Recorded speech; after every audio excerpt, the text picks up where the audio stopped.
Welcome to the Alabama Bass Trail Podcast, brought to you by Phoenix Boats. Now, here are your hosts, Alabama Bass Trail Program Director, Kay Donaldson. Welcome into the Alabama Bass Trail Podcast presented by Phoenix Boats. I'm Kay Donaldson, the director of the Alabama Bass Trail, and your host for this week's podcast. And it's time to get back on the road. It is the third stop of the Alabama Bass Trail South Division, Logan Martin Lake, a lake that is known for lots and lots of bass. We're going to talk a little bit about that in just a little bit when we recap the fishing in the great state of Alabama. And then we're going to welcome in our great friend, the new voice, or I guess the voice of the Alabama Bass Trail, Mr. Luke Dunkin.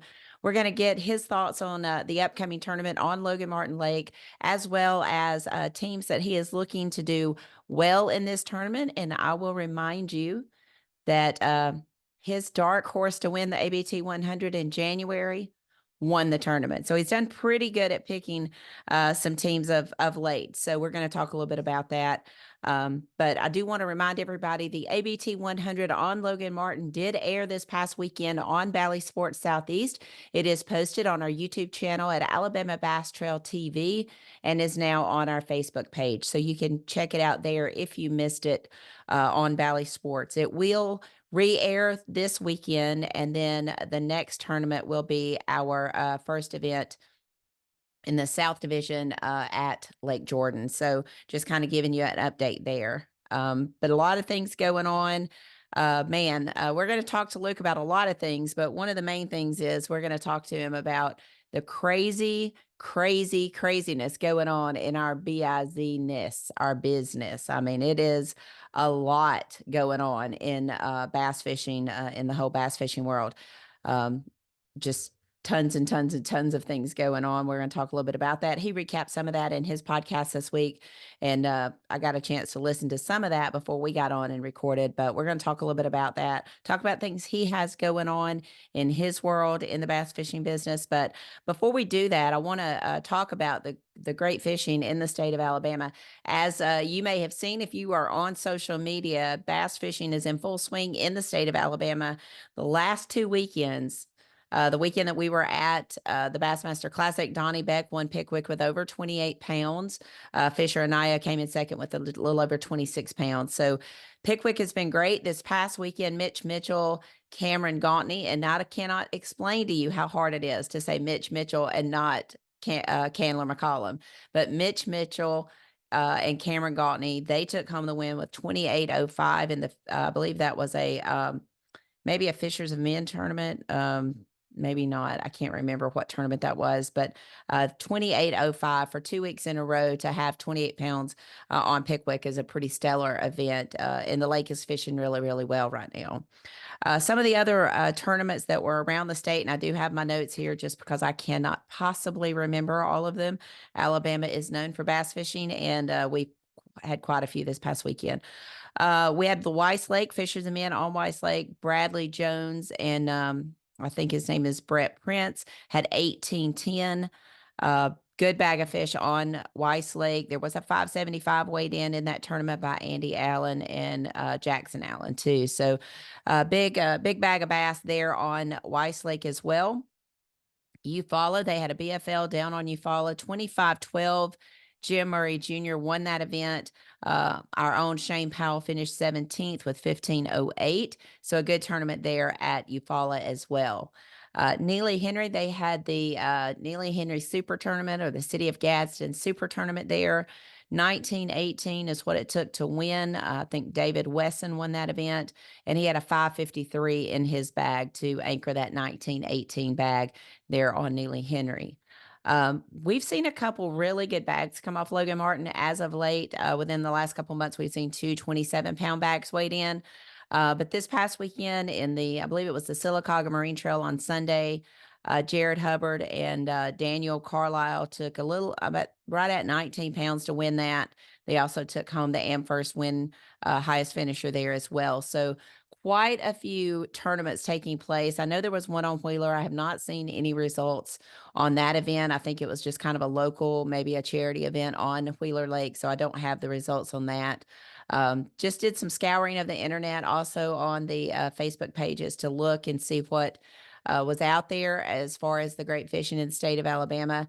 I did have a guy send me a message last night. They are already at Logan Martin Lake, and they've been to the distillery twice, and they've yet to wet a hook, but they have gone and ate really good. So he said today they would start wetting a hook. So it must be nice, man. I can't wait to get down there and go back to the distillery. One thing I have to point out, they have deep fried banana pepper rings. Chef's kiss, awesome. 10 out of 10, highly recommend.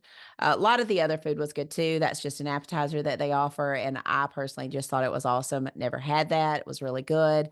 Looking forward to getting back down there. We got a lot of time to eat when we were at Logan Martin last time. You didn't want to be outside. You didn't want to go shopping. You didn't want to do anything but stay indoors. And so we spent a lot of time at the different restaurants trying out new things. So I will say that. But it's exciting to be back on the road. A 3-week time lapse in March, April timeframe is a long time for us. We don't typically have 3 weeks to a month off. So it's kind of a tough for us to kind of get back in the swing of things. I've talked to Daniel, I've talked to John. They are ready to get back out on the road as well. They're ready to get through this hump tournament. You know, you think of Wednesday being hump day. The third stop in each division is kind of our hump tournament. That's really kind of where we feel like we've got this season whipped. And it also is the time that we start looking at that Angler of the Year points race. And we're going to talk about that when we get Luke on too. Not as familiar with some of the South guys as he is the North guys, but he's doing his homework. He's learning more about these guys. He's keeping up with them on social media. So it's going to be fun to hear his take for Logan Martin. One thing we know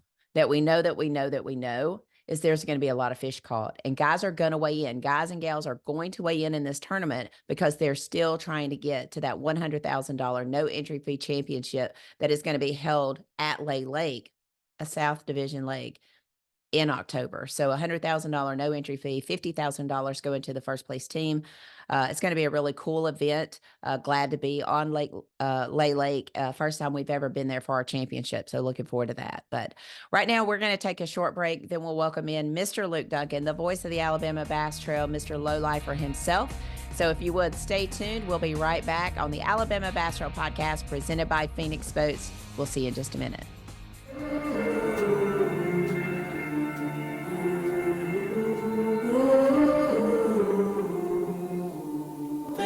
You let me see.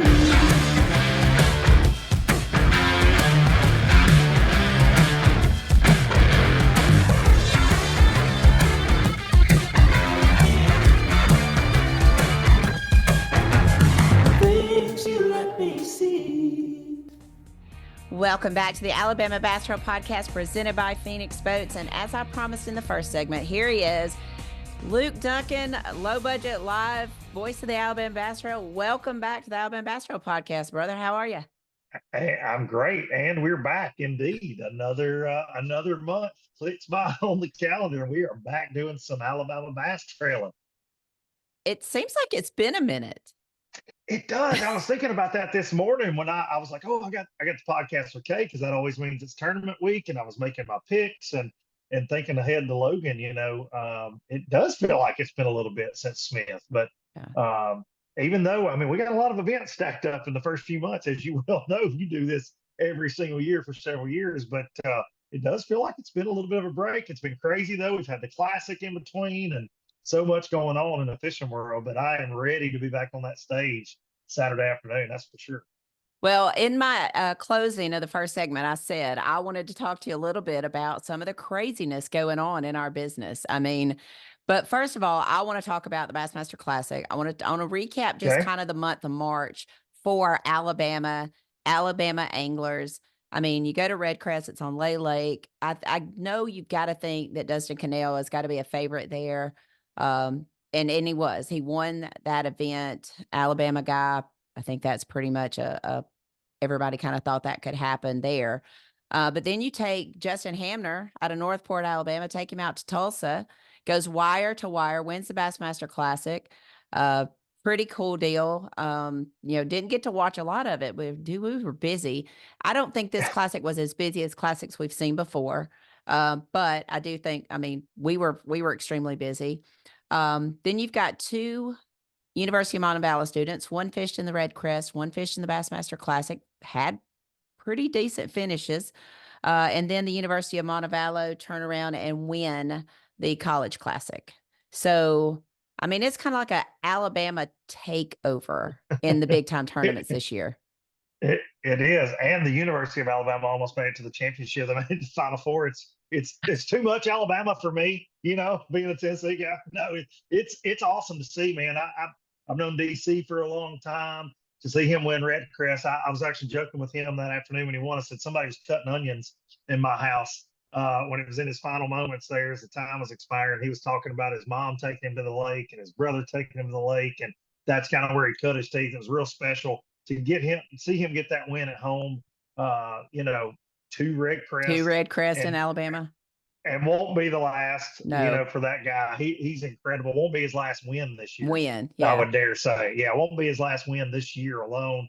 But then, for Justin, who I've gotten to know a little bit really through the ABT 100s. Like I've had Justin on the podcast, with him fishing the elites a couple times, but I don't know him that well. But then got to, I guess it was 2021, we went to Pickwick in the ABT 100s, and he won down there, and I got to know him a little bit, and then he fished with us again last year in the 100s and this year. So getting to know him a little bit through that, and everybody, all the American Baitworks crew, they all just speak so highly of Justin. And the coolest thing for me at the Classic is I was at the same hotel as all the ABW crew, and they came back after the weigh-in, and they were all kind of recharging their batteries to go back for the celebration. But for me, that's what pro fishing's about. Like, it's the support systems, the family. It's seeing his daughter up on stage throwing the confetti, and his wife, but seeing all that in those moments. But the people that have your back before you're anything, essentially, they kind of place their bets on you to see them get to celebrate.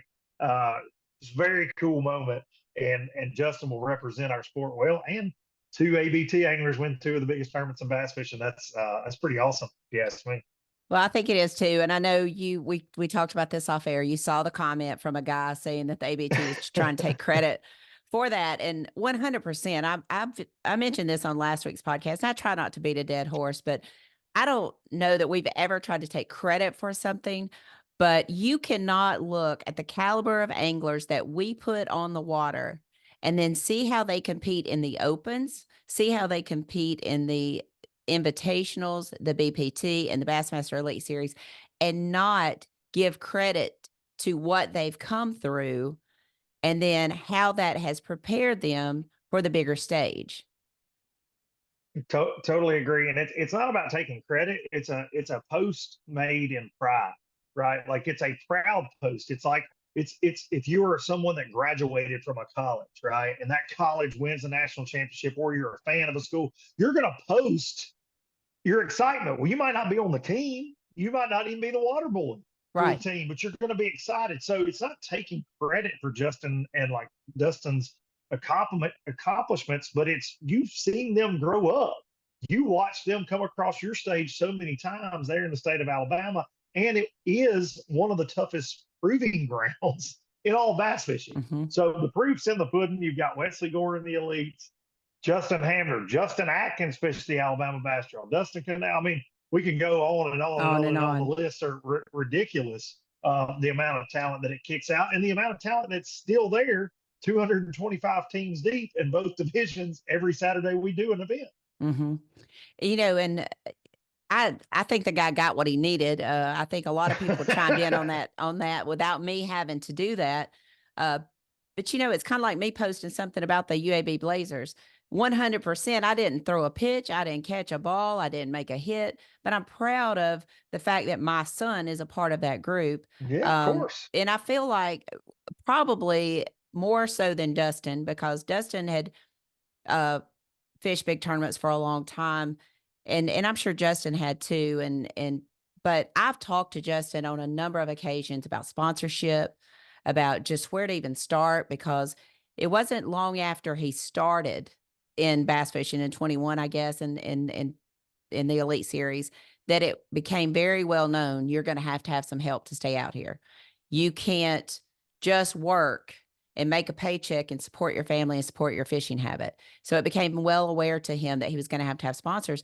And he and I had several conversations about sponsorship and how to take this big wide world and bring it down to a very manageable area and where he should look. And man, it's just so hard when you've got a KVD out here and I'm competing against him for sponsorship dollars. Or I'm competing against Alabama Bass Trail for sponsorship dollars, whatever, and have those conversations with him. I feel very close to him. I feel like he would not have one problem in the world with us talking about him or claiming him as a former ABT angler. So I let the comment go, and y'all certainly took up my slack on that. But I do think we've got a very talented group of anglers. I think we have another talented group of anglers coming through our college systems right now, our high school systems. Robbie Floyd, and thankful to Bass, they didn't bleep it out, but Robbie always has the opportunity to say, I watched this guy come through the ABT. And I say that he wouldn't be able to say that if they didn't come through the ABT. That's right. So That's he wouldn't right. be able to refer to them on the Alabama Bass Trail if they didn't come through the Alabama Bass Trail. So a little, props to Robbie for getting that comment in there that he watched Justin come through the ABT. He made a reference to Fisher Anaya, what Fisher's able to do now in the high school, the BFLs, and then the Alabama Bass Trail, currently setting fourth in the points in the North Division with his dad. Had a phenomenal tournament on Pickwick back a couple weeks ago, weighed in 26 pounds in the BFL, took second place there.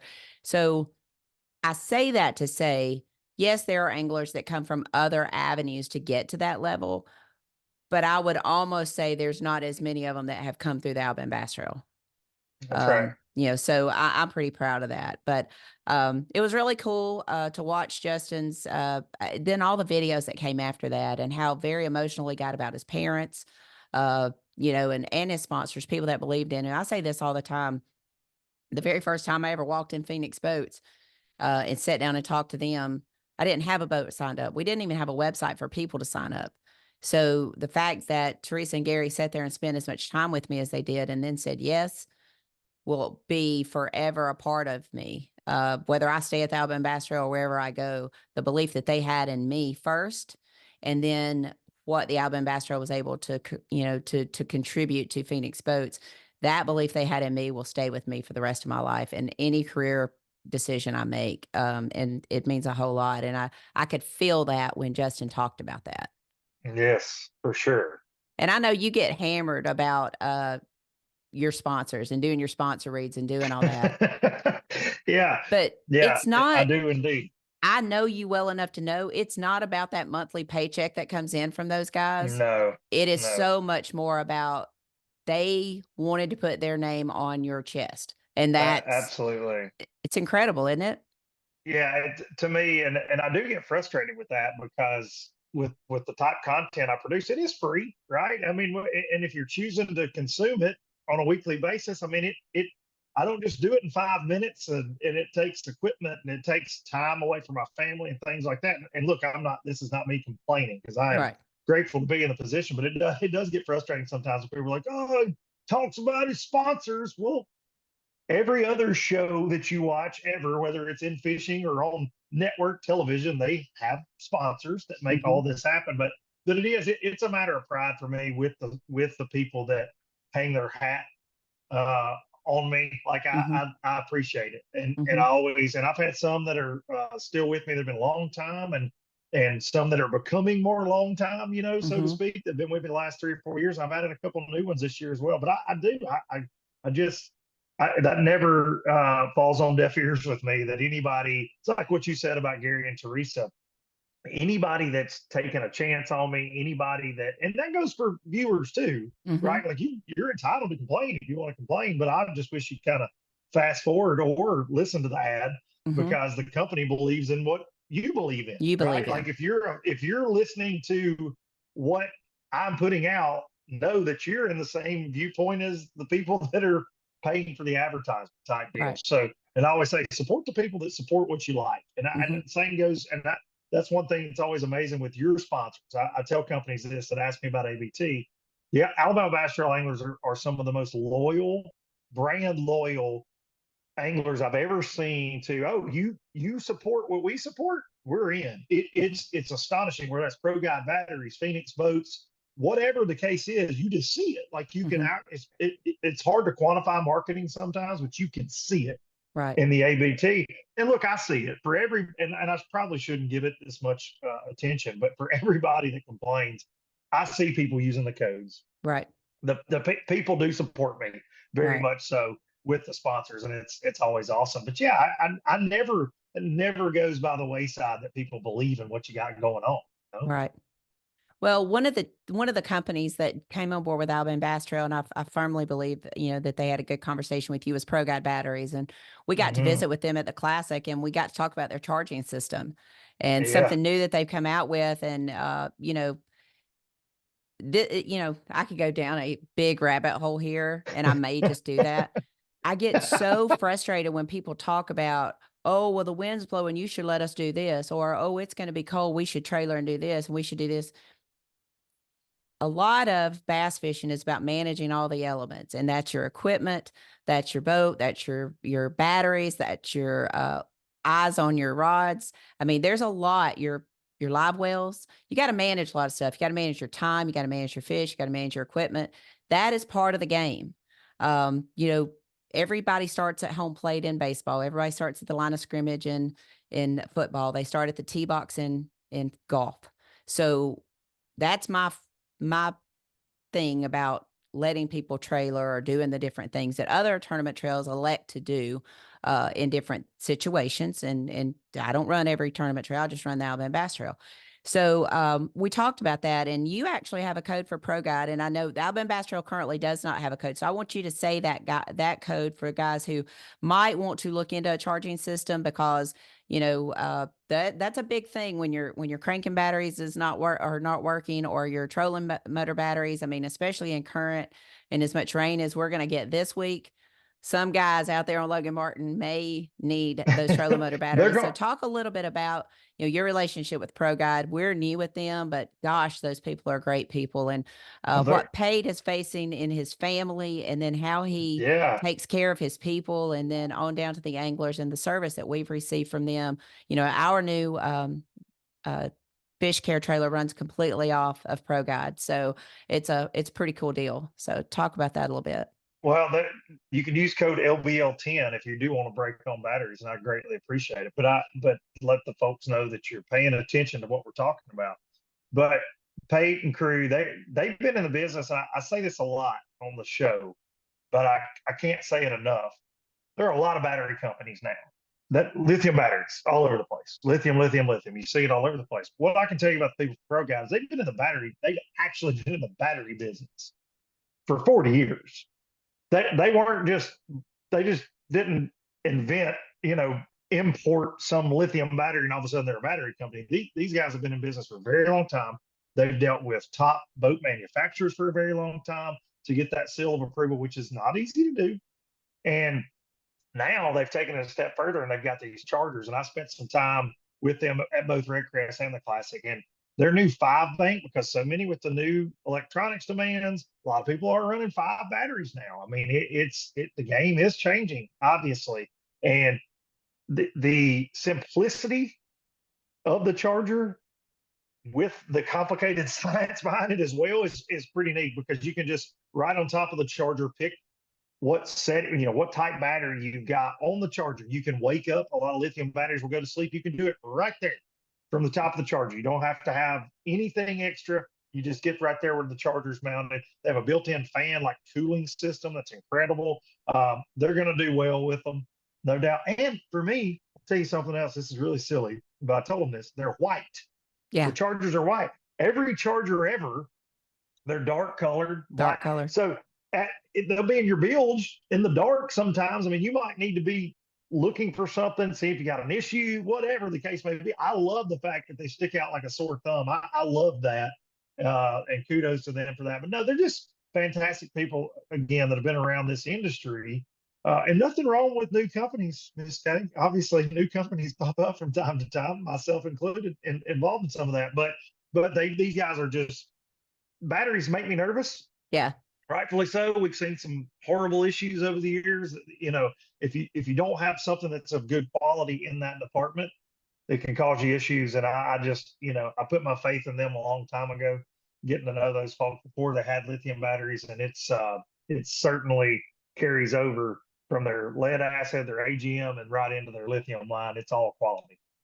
Yeah, that's kind of how I felt as well. Just really have enjoyed getting to know those guys, and John and I spent a great deal of time with him in their booth at the Classic talking about the 5 bank charger, and it was pretty impressive, and their staff is just great. I enjoy getting to know Pate, and so I'm hoping that our guys will go out on the Pro Guide Batteries website, ProGuideBatteries.com. Take a look at those chargers. I'm not sure if the codes works on that. I do know it works on the battery, so make sure that you go there and use Luke's code and get you a set of 4 or 5, however many batteries you're going to need in your boat. And take a look at those. Yeah, take a look at those that charging system too. So, talk a little bit about before I get into the Hunt Club and the craziness that was at the Hunt Club. You made an announcement at the Classic. Going to be taking a different road, still working for the Alabama Bass Trail, still working for MPFL. Yes. Before I get into your announcement, let me just say the number of people that came up to me at the Classic and at the Hunt Club and at breakfast, wherever I was, and said, I wanted to meet Miss K because I've heard so much about you on the Low Budget Live podcast. He said, I wanted to meet you. You had to be Miss K. You had to be Miss K. So, and the number of people that are now watching our live that came over from Low Budget Live. Thank you so much. And wow, what some nice people. Listen, they're a little rowdy bunch at times, but they're very kind. And the Classic is always that reset. I feel like everybody needs. I mean, I know you experience that every year, but for me, throw this content out there week in, week out. I see the comments, I see the people, I see the names, but the Classic is that one event where I get to meet them, Mm-hmm. and I get to, and now so far into this, however many years we've been doing it now, I'm starting to see the same ones, and it's kind of the gathering. You see the same Right. folks that have been supporting you since 2017 with the podcast that come up to you at every Classic, the OG low lifers, as we call them. And then you get to meet new folks. But man, I met people from Montana, Washington State, New Mexico, Arizona, and then of course all of the usual suspect kind of bass fishing places. But that's always astonishing to me. I got to sign a baby, Miss K. I signed a baby at the Classic Expo. It did happen. My dreams. I can retire a happy man now because I finally made it happen. Marissa was so mad. Well, I was blown away by just the amount of people that translated John, Daniel, and myself to you through the podcast. And it was really cool. The Hunt Club was just insane. I know people were coming up to me going, are y'all going? How early are y'all going? And all this. And I'm not even gonna lie. We busted out of the Classic a little bit early so that we could grab dinner and get there. And I'm glad we did. Man, it was a lot of fun. And the group that you put together, the Fat Rascals, talk about that group. Well, the Fat Rascals, Fat Cat Newton dubbed the band the Fat Rascals for some reason because I said Fat Rascal referring to a bass on a video I made the week before the Classic. And then the venue, the Hunt Club, kind of jumped on that name. It made a poster, so we were then going to be the Fat Rascals. But I had Ben Ballou on bass, who's co-host on Fishing University's Charlie Ingram's son-in-law, just a bass fishing nut.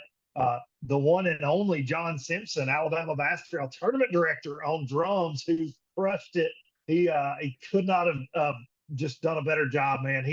And John and I talk music a lot. That's what people don't see behind the scenes. That's what John and I kind of connect on for since I've known John, more so than even fishing, and because he's been a road warrior playing music for a lot of years. But loved having him on drums. Had my dear friend Shannon Wheeler on fiddle, who's played every live we've ever done at the Classic with me.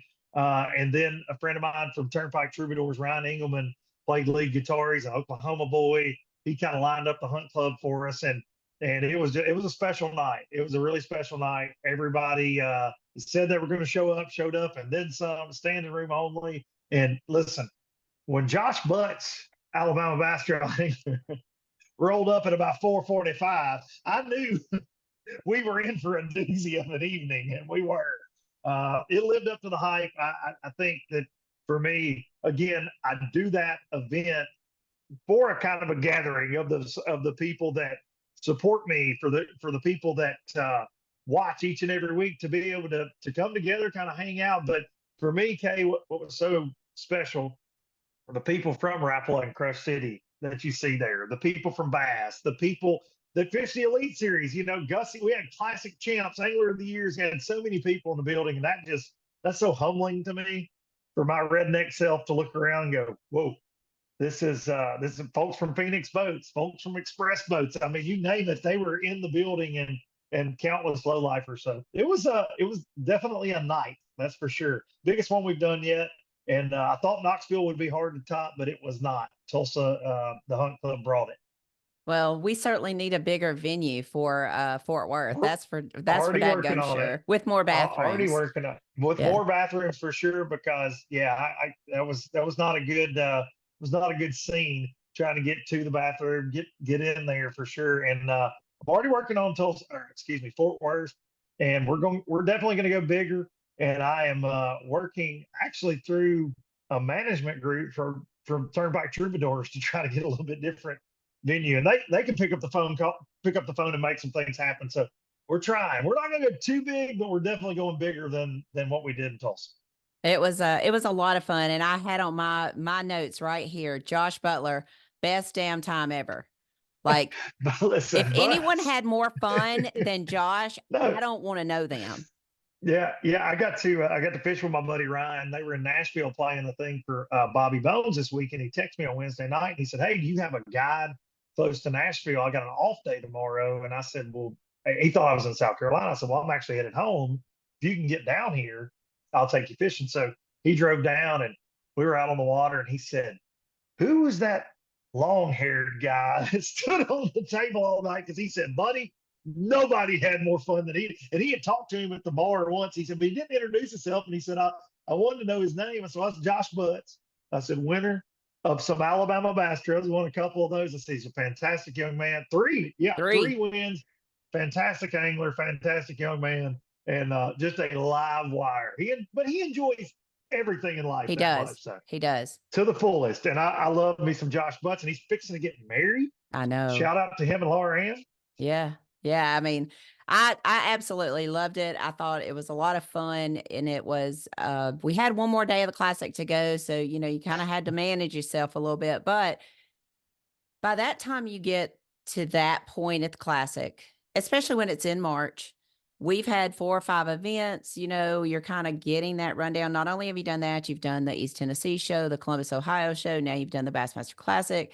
There are other boat shows that a lot of the other people are doing that we don't necessarily do. So you're kind of getting to the point that you need to recharge. And to me, that was that. And it was great to get to know the people from MPFL a little bit better. Yeah. Obviously, as soon as I walked in the room, they knew who I was. I tend to stand out a little bit. There's not a whole lot of me's walking around there. Probably big sparkly boots didn't help anything to hide me, but the shiny boots set it off. Yeah. Well, but it was so nice to get to meet them and have conversations with them. And I know you mentioned that you had a lot of your bosses there, but I really hope you understand that we were there to support you. And that is what I want you to know, is that I think that the first time I ever met you was sitting by a pool with your guitar and Bob Bagby and Gerald and Leanne and you just sitting there. Guck, I think, was there playing some tunes and singing, and that's the first time I really got to know you at ICAST, and I loved it. And I thought that just kind of, if you're like me, you got to have something that kind of is your therapy away from this business. To me, right now, it's the gym. I used to love to refinish furniture. Now I don't have any place to put any more furniture, so I just stopped doing that. Now it's the gym. So, but I loved it. And I could see in John's, just his whole body, that is something that he just totally gets into, and it allows him to escape some of the BS that we deal with on a daily basis. So loved seeing him enjoy that. Daniel was there, getting to enjoy some of the other side of what we do, but the Crush City people just absolutely loved it. Phoenix, got to see a bunch of those guys. It was a lot of fun, and I appreciate you doing that, because it can't be easy to do everything that we have to do during the Classic and to put on something that ends up being that freaking big. Well, it's not. I mean, and it's not woe is me, but I am normally, by the time I step on stage to actually play, I'm ready. Right. Yeah. I'm ready for that, because like you said, that's music and fishing have always kind of been my releases, my escapes in life. But playing live especially with that kind of energy in the room, is just amazing. Listen, Yeah. when you write music and you play a song that everybody in the room sings the words to, like Yeah. that's an addictive feeling. Yeah. It's a fantastic feeling, and so that's when I get to cut loose at the Classic, because I also do one at the Expo, with the folks from Express, which I'm grateful for. But I do it at one. You're running around, you're working for sponsors, you're carrying equipment, because I'm a one-man band for the most part, and trying to set all these things up. And I'm really stressed up until the point that I walk out to kind of play the first note of music every year that we've done that. Just Yeah. full disclosure, I'm Yeah. normally like, because look, you're setting up for the live podcast at the bar, and people are coming up and they want to talk, and which is why we do it. But Right. then I'm probably going to enlist some help next year, though, just so I can try to spend more time with everybody that's so gracious to come out, because it's a lot. And then what people don't see is when the lights go off at the end of the night, then we got to load all that crap up until you saw it. I get it. You were I around. get it. You got to say, well, but it always it's like it is the traveling circus. That's why the YouTube channel's named that. But it's like you pack it all up, you put it in the truck wherever it will go. Oh, it didn't ride. I don't think it rode here this way. You're trying to fit everything in there. You get back, your adrenaline's going through the roof. It's 3 a.m. You're trying to fall asleep, but you're replaying everything in your mind and trying to just kind of take it in, and then right back to it the next day to walk around the expo. Now, I will say I did go to the expo a little late and I did not get too carried away. It was just from I tried to pace myself, because in Knoxville I very much did not pace myself, and I paid for it dearly on Sunday. This time it was just being physically exhausted more than anything. But I went to the expo, saw so many folks, and that and some that didn't come, and they're like, "Oh my gosh, I missed it!" And this is it. It has become a thing at the If Classic. they missed it, they missed it. I mean, I thought it was a lot of fun. I did not make the one in Knoxville. And I promise this is just water. I took some sinus medicine with the pollen. I may not have any eye makeup on this eye by the time we finish this podcast, because it has been it has been some pollen, and stupid me washed my truck yesterday just so that pollen could fall back on it today. So well, I did want to say I really, really thank you for doing that. It was a lot of fun.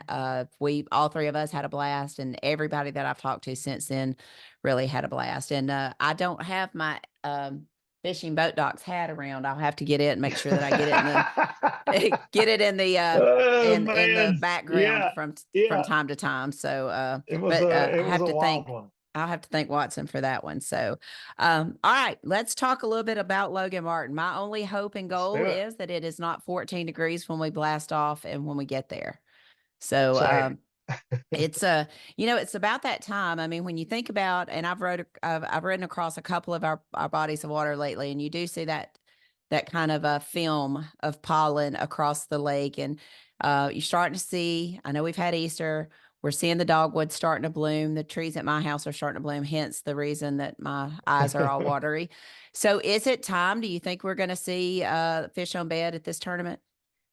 We are definitely going to see fish on bed. Now, whether they will be able to see the fish on bed with the rain is going to be the question. How dirty is that water going to get? But yeah, I am 3 hours north of Logan, where I live here in Southern Tennessee, and we've got fish spawning.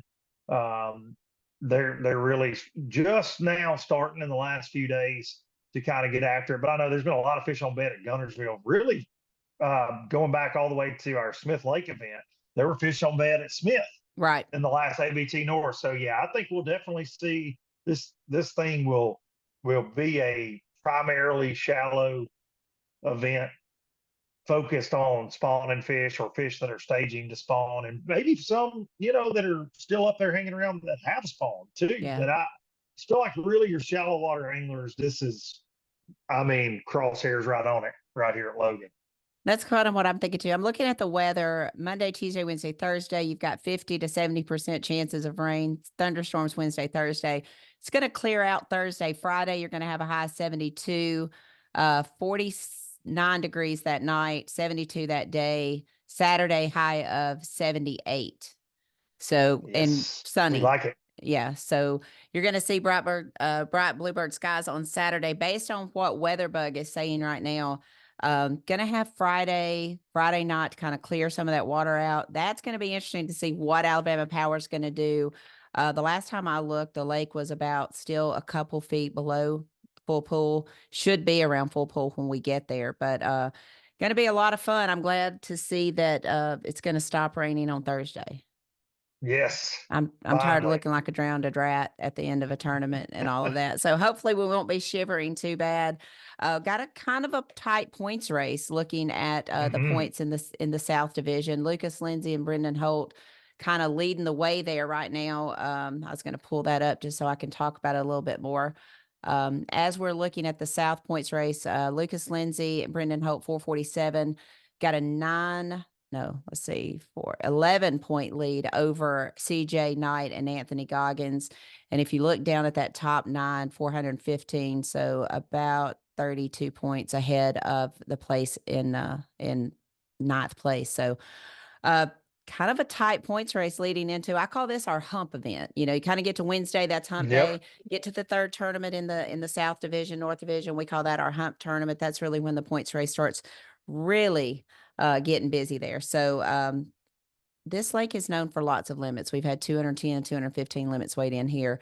Guys are still going to weigh in. It's the third tournament. They want to make it to that $100,000 championship at Lay Lake. So I still think you're going to have a lot of teams that are going to come across the stage. Where do you think that the majority of the limits are going to fall? That 9 to 11 pound range, 10 to 12 pound range? Where do you think the majority of the limits are going to be seen? I think you're going to see a ton in that 10-pound range. I just Okay. feel like Logan sets up for that. But I think that great equalizer is always those 2.5, 2 3/4 pound bites to put you over 13 pounds. 12 and a half, 13 pounds, I always think is a great equalizer on all the Coosa River lakes and like a lake like Smith, right? Like you anywhere with spots, I think there are plentiful amounts of 2-pounders, but it's those little bit bigger than average fish that are going to get you over the hump. So I would say we're going to see a ton of 8 to 10s for sure, Okay. as Logan Martin tends to do. Okay. This past But I think weekend, they check had a tournament. range, Yeah. The Silicog Marine Trail was held there yesterday. The winning bag was almost 19 pounds. And I think there was like a 575, something like that in there. But the last 60 days, or well, actually the last 45 days, we've seen 2 27-pound bags come off of Logan Martin. Do you think that's possible? yes, I do. I do. Wow. Now I think those are more pre-spawn bags probably, but look, if it doesn't take over 20 to win on Logan with this crew, I'll be really shocked. And I know a lot of the people that fish Silicago are going to fish our event as well, but and sometimes around the spawn it can be tricky. But and our weather's been a little topsy turvy lately with some low temps that are a little colder. And I think this week after things kind of settle down, Saturday it'll take a bag. I think 20. I'm going to say 22 to win on Logan Martin this weekend. Okay. What do you think on 40th place? I'm going to say 12 and 3/4. 12 and 12 and 3 3/4. quarters. Yep. 12 I'm and going 3 to go quarters. back and look and see what it took last year. Of course, we were there in May last year. And the reason I remember that, I was not at this event. I was in Pensacola watching my son play his final game at Montevallo. So let's see. It took 1666 in May last year, but I want to say there was a rain event right before that as well. I mean, it usually is. It's Alabama Bass Trail. So 1127 is what it took, and you think it's going to take 12 and Okay. 3/4. Okay. Yeah, I feel like it'll take more than that. I do just feel too. like it'll take more than that. I do too. I mean, we were a month late. I don't think we'd quite gotten the shad spawn, even though I think Yeah. some of the teams mentioned they had been on shad spawn. I still don't think we were there yet. So I think that that probably had a little bit to do with the weights being lighter that time of the year than what we'd Yeah, normally see. skinny post spawn fish too.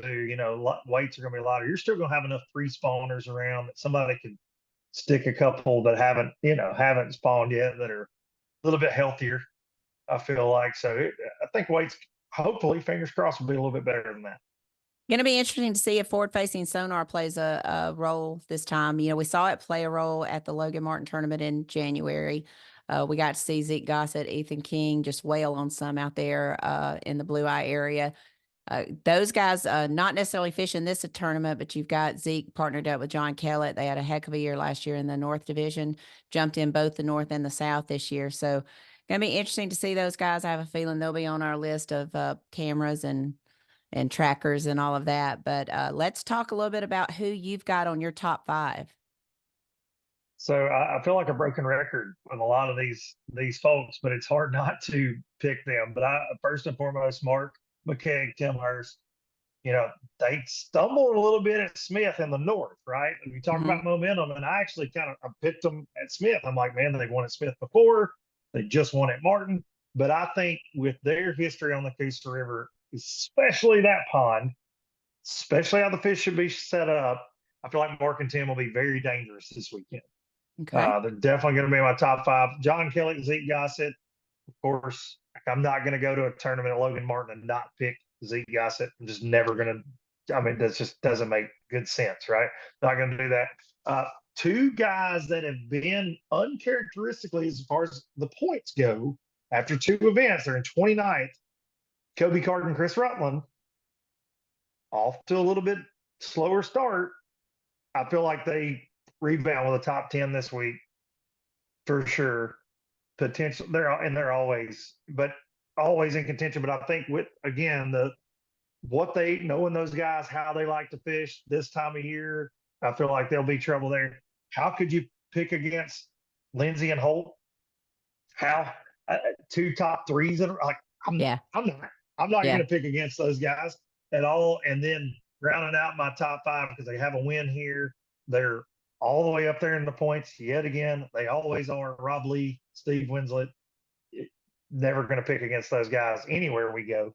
But especially on Logan, and especially with the year they're having so far yet again. So I think those that'd be my 5 teams. Okay. I don't disagree with any of those. Who you got for your dark horse? CJ Knight and Anthony Goggins, just Again. because I wanted to put them in my top 5. Well, they're second in the points right now. They're having a fantastic year. They are due. Those guys are due for a win, and it would not shock me. Anthony, especially, is a river rat. He likes the current. Will Alabama Power turn it loose? And you know what I mean? Like, will he be able to do some river ratting around and pull it off? We'll see. But yeah, I can't. Again, Coosa River event. I'm going to name them every time. It's going to sound like a broken record. I like it. I like it. I think we have a couple of the same ones anyway. I went, now these are in no particular order. These are just teams that I think we have to look at. Lanier Burton, Kelly J. They were really disappointed last year. They had a dead fish penalty on Logan Martin that cost them the Angler of the Year and even cost them the overall Angler of the Year. Kelly texted me that on that tournament. He said, this will keep us from winning overall Angler of the Year. And he was correct on that. So I'm going to go with Lanier Burton and Kelly J. 5 fish, 5 alive is what they're going to have to be able to take this win. Foster Bradley, Nick Harris, a team that doesn't get a lot of talk on this particular body of water. They won there last year, 1666, did something a little bit different. They found an early morning shad spawn, but I'm gonna put them in my top 5. Actually, I picked top 6. Mark McKeag, Tim Hurst. I mean, what else needs to be said there? Tim lives on that body of water. What else can be said? Blah, blah, blah, blah, blah, blah, blah. Yeah, exactly. Josh Chappell, Paul Davis, I think living there, we usually do find them at some point. I'm not sure if they fished the Sylacauga Marine Trail this past weekend. I have a feeling that they did. I could not find the entire standings on that tournament. I sure wish they would send them to me so I could take a look at it, especially if they're the week before us. But I have them in my top 6. John Kellett, Zeke Gossett, of course, I have in my top 6, and then Terry Tucker and Jeremy Green. Those are my top 6. Any one of those I feel like are very capable of winning. But my dark horse, and of course, I kind of screwed you over on this one too. I took 2. Lucas Lindsay and Brendan Holt were my dark horse, just because it just kind of seems like they are clicking on all cylinders this year. And I know Lucas is, I mentioned this before. You kind of got to have some things in order. And he got the girl, married the girl, got the job, came out of college, kind of got a little bit of settle to his life. I don't know Brendan as well as I know Lucas, but kind of feel like he's on that train. Like this is what he's doing now. I don't see him fishing a ton of other stuff right now. So is he just kind of focused on the Alabama Bass Trail? Is AOI that important to him? I just kind of feel like I haven't had any conversations with him about that, but I kind of feel that. And then a team that I just feel like, and I say this, and I know their mama is going to listen to it, and she's going to not like my comment here, but I say this truly, I'd love for these kids. Noah and Cole Godwin. It's time. Like it's time. They had a second place, I think, at the championship in 22 at Jordan. They've been right there at Eufaula last year in the we were looking at the AOI race. I just feel like it's their time to get a win. And I know they've spent quite a bit of time on this body of water, and I think Noah has spent quite a bit of time with Wesley Gore. So I got to feel like that's all kind of shaping up for them to have a good event. So I hope I haven't jinxed them or anything like that, but those are my two dark horses. I mean, they've been real quiet on social media lately too, which makes me just think that they're out there doing their homework, maybe Just working. just Yeah. working, just working. Yeah. So I'm pretty excited about getting to the distillery and having some of those deep fried banana pepper rings. Yes, Like that's amen. all I can think about is getting there and eating some of those deep fried banana pepper rings, which is Well, not good since I'm going on vacation on April the 19th. I don't need to be eating deep fried anything. So somebody may if I have come to. up missing on the water during the coverage, just understand I may be there I at don't any think point. anybody can understand how good those are. Like I want to call them today and go, hey, by the way, buy some extra, because I've talked Yeah. about it on the podcast 2 or 3 times. I'm definitely going to be there wanting some of them. So again, I need to stay away from those because I am going on vacation soon, but man, I just can't hardly wait. Just can't hardly wait. What else you got going on? I want to talk a little bit about your announcement that you made at the Classic and let you talk a little bit about that. Yeah, got too much going on sometimes. The wife would say I'm all over the place. First thing I gotta say is turkey season is back. And then my boys got their first turkeys this weekend on the youth hunt. They doubled up. Couldn't have written out a dream scenario any better than how that happened. So shout out to my kids for letting me get them up at 4:30 in the morning and dragging them through the woods. But Mhm. so I got that going. It's fixing to open in Tennessee again this weekend. I'll miss opening morning for Logan, but I'll be back after those rascals on Sunday because I love that about as much as I do those bass. But yeah, I announced my own business. I've partnered with 2 friends of mine, and I'm going to be in the boat part and accessory game, much like I've been for many years. But Southern Boating Supply, so right here where I'm sitting right now in Lawrenceburg, Tennessee, with lots of things on the way. So it's been a dream of mine to own my own business, other than the podcast and kind of fishing stuff that I get to do, which is all kind of based around me, like independently doing my own thing, I guess. But this is something I've been passionate about for a long time, and more to come. It's going to be exciting to see what the next few years hold. But much like you said about sponsors and what you said about Gary and Teresa at Phoenix, the last few weeks of my life since I went public with this information, I was working with some people behind the scenes, some boat builders and things on some projects, and we're already doing some business. But since the thing went public at the Classic, the amount of support, whether it's individual boaters, listeners of the podcast, boat dealers that have reached out, I've not even shown a product yet.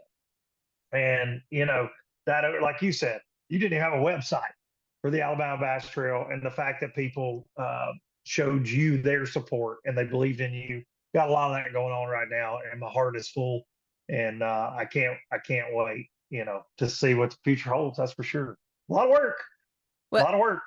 It is. I As don't you think well anyone know. understands the amount of work there is in a startup. I certainly did not understand that when I took on the task of starting the Alabama Bass Trail. And I want to talk to you about this. I know you've got things to do, but I do want to talk about this. We talked about something off air about a letter that you received. You went on social media and talked about it. And there's always, or it seems like because of this new thing, social media wise, that everybody has some version of negative that they want to get out there and just harp on. We know people in the industry that are like that. We know a lot of people that make their daily bread by Mm-hmm. bringing out the negative.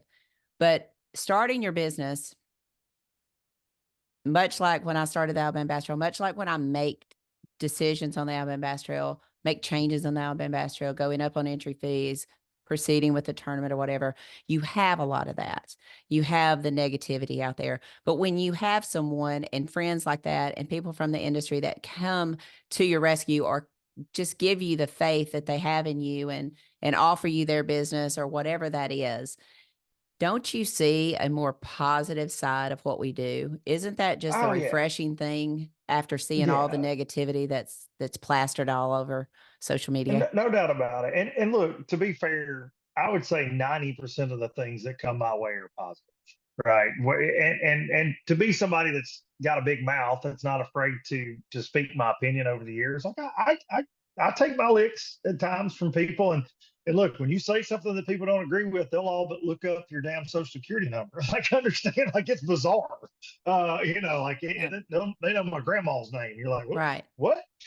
It's kind of crazy, but no, it's our industry, our sport is full of fantastic people. They're passionate people, and they can be very positive. Unfortunately, there's a lot of negative going on in the sport a lot of times, and I get labeled sometimes as this guy that you only talk about the negative. Look, I do 52 episodes of Low Budget Live a year. If you're speaking in absolutes like that, then you don't actually Right. watch anything, Right. right? Because I do think if I was this incredibly negative person, it probably wouldn't have led to the opportunities that I've got in life to be the voice of the Alabama Bass Trail or many other things. So, am I outspoken? Yes. But am I overly negative? Absolutely not. Yeah. But unfortunately, those negative folks are out there. I did post it on social. A handwritten letter shows up at my house regarding James Watson and Boyd Duncan. Just bizarre.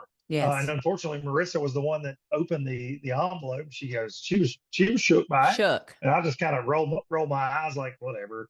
And she said, "No, like this bothers me." And I said, "I completely understand it. That's crossing a line. Mhm. I don't know the process one goes through mentally to think that's a good idea, even, Right. Right. and I hope I never do because it will mean that I'm not who I am in life. If I ever have a thought, you know what I'm going to do? I'm going to send an anonymous psychopathic letter to someone's house where their family resides about bass fishing. Like Mhm. that's a weird one. So take the good with the bad, though, no doubt about it. In this world, you know that very well.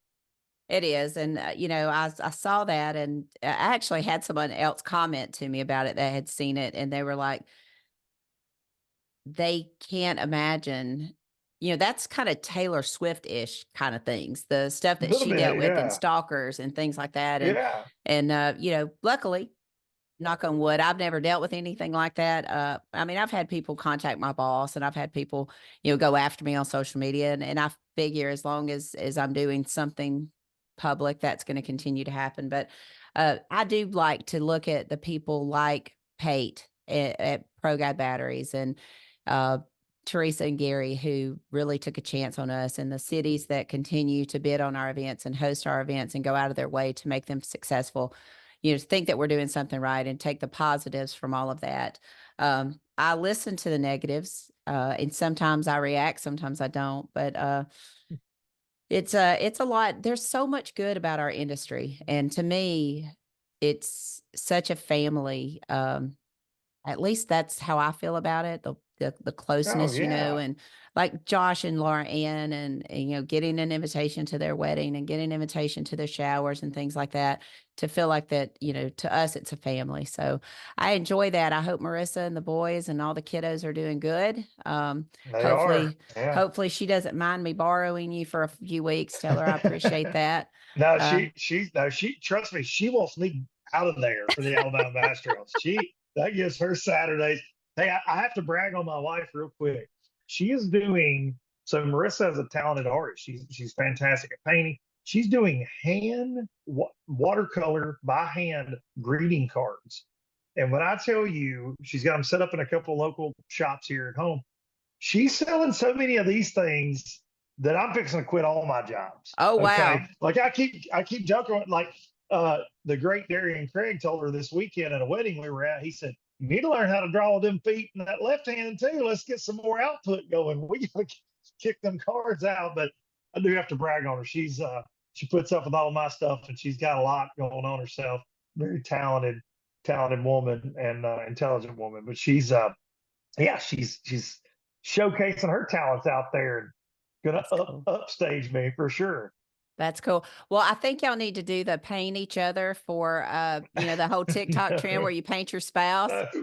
Why No, not? because I'd hate to know how she painted If me. you want to go viral, Luke, I 100% think you No, should do that. I don't want to go viral. I'm not even viral now, and stuff showing up at my house that unwarranted. So I don't want to go viral. I had somebody say on Facebook, "Why would you even post this?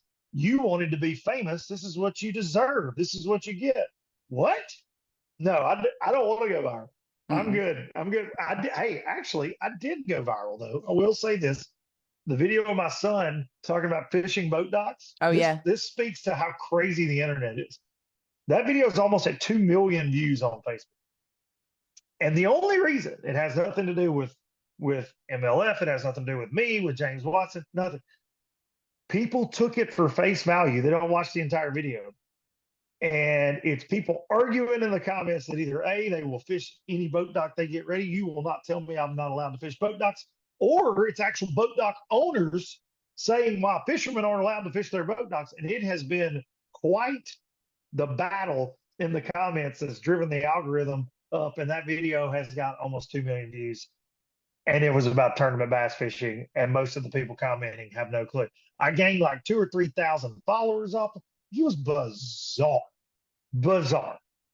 I've seen Absolutely a lot of, bananas. well, you saw Akinelli has a video up about a lady, basically telling him he couldn't fish her boat dock. And Yeah. we see those videos come up all the time. I know Darian's had a video about not being able to fish his boat dock. I wish that in the loan closing, the attorney would literally address that when they're selling lakefront property. Yeah. That you cannot fish that boat dock. I wish that there was a clause in every loan closing on lakefront property that explains that to where they understand that they do not own the water. They might own that dock. They're on a public waterway, and there might be a boat in front of their house that they just bought at some point. That was a lot of the comments. Was, if you spent this kind of money, you wouldn't want people around it either. I'm like, well, then buy a farm, cuz that's not, you're not going to be alone on a public body of water. No. And anyway, we've seen people get guns pulled on them, and then that guy's arrested. So, I do think that should be part of any closing that an attorney does, is to explain your right as a homeowner on the lake. That is not, you don't own that body of water. So anyway, Exactly right. Fun times. Well, I'll let you get back to work. Thank you for tuning in. We will be on the water bright and early. Hey, not nearly as well, I guess it is a lot earlier than what we're normally on the water. What we got, 6:15 blast off. 6:15. Weigh in what, around 2:00 probably? Yeah, probably 2:30. We don't start any earlier than 2:30. So 2:30 will be our first flight due in. So gonna be fun. I'm ready to get back at it. Can't wait. All right. 70 degrees. Come on, fingers crossed. Sunshine. That's it. We need some warm weather. Mama needs a new pair of shoes, or to wear a pair of flip-flop shoes, something like that. That'd be great. Well, thanks for tuning in, Luke. I appreciate it. We'll see you on Saturday morning. Looking forward to it. All right, guys, that is the Alabama Bass Trail presented by Phoenix Boats. We'll be back in just a minute. We'll wrap this thing up and get you back out on the water. Research and development is more than just time in the shop for us. It's time out here. Sweating the details. Making boats that work as well in the real world as they do on paper. From our R&D team to our anglers on the water, we have the knowledge and passion to build you the finest fishing platform in the world. Welcome back to the Alabama Bass Trail Podcast presented by Phoenix Boat. Luke Dunkin always brings the news that is news and the opinions and all the things. And I just cannot explain enough how much fun we had at the Hunt Club, getting to see those guys do something that obviously is therapy for them. It was a lot of fun. And of course, Josh Butts brought it. He had a great time. So we do want to get this thing wrapped up. Again, Logan Martin Lake, it's our next stop of the Alabama Bass Trail South Division. Looking forward to getting to Lincoln Landing. the mayor, the city council, Les Robinson, his entire staff there. They roll out the red carpet for us, and I look forward to being there. I'll be staying over at Anglers Point again in one of their cottages. Looking forward to being there. And as I've mentioned a couple of times already, I will be at the distillery at some point eating those deep fried banana pepper rings. Can't wait to get there. So looking forward to that. April is going to be an extremely busy month. I won't be in the office a whole lot. Have a couple of legislative events down in Montgomery, as well as 2 tournaments. I'm going to actually take vacation the 19th through the 24th, and then come right back and be on Wheeler Lake on the 27th. So April is going to be a very, very busy month for me, as March was. So going to be quite busy. Do want to remind everyone that the 2025 schedule comes out May the 3rd at 10 a.m.